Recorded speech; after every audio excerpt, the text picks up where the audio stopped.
पप्पा, मम्मीला मारू नका. मुलगा रडत विनवत होता. तरीही पतीने पेट्रोल ओतून पत्नीला पेटवले. बीड जिल्ह्यातील पिंपळनेर येथे चारित्र्यावर संशय आणि कौटुंबिक वादातून पतीने पत्नीच्या अंगावर पेट्रोल ओतून तिला पेटवून दिल्याची अमानुष घटना समोर आली आहे.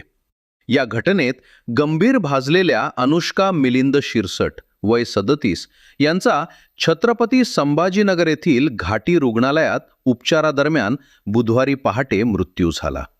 मृत्यूपूर्वी 8 ऑगस्ट रोजी पोलिसांना दिलेल्या जबाबात अनुष्कांनी पतीकडून होत असलेल्या छळाचा धक्कादायक खुलासा केला.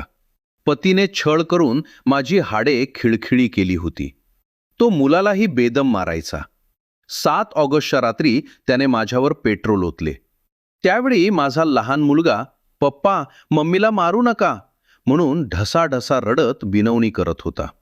मात्र मुलाचे काहीही न ऐकता त्याने मला पेटवून दिले, असा जबाब अनुष्कांनी पोलिसांना दिला. घटनेनंतर आरोपी पती मिलिंद राजाभाऊ शिरसट वय 38 पसार झाला होता. पिंपळनेर पोलिसांनी त्याचा शोध घेत बीड शहरातून त्याला अटक केली. या घटनेबाबत तुमचे मत काय?